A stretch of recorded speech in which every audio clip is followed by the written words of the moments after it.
You know, we like to go and do a little bit of, well, who am I and why am I here? I think the simple truth is that, like many of you people tonight, I arrived at this place by circumstance and curiosity, because my world was enhanced by this instrument.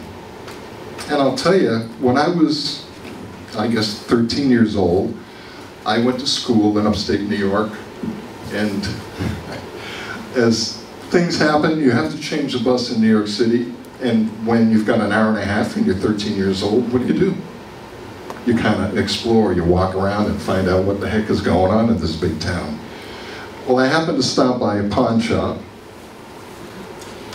and in the window was this big, beautiful, shiny harmonica.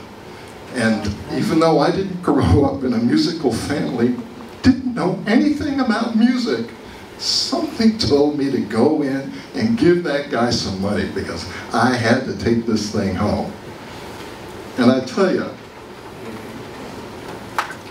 as soon as I left, I did this.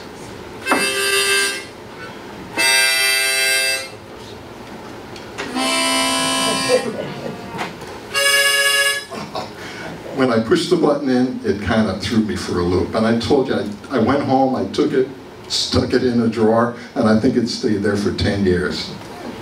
And I'm sure that a couple of people here tonight have had that same kind of experience. It can be a little bit frustrating for an instrument, but you know, if you stick with it, it can be a lot of fun as well.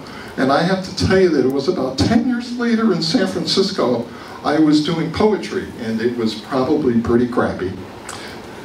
And the reason I know that is because I was renting the downstairs to a guitar player, singer-songwriter. And he played guitar and played harmonica, and he said, you know what, you ought to take one of these things to your poetry, it'll make it sound a heck of a lot better.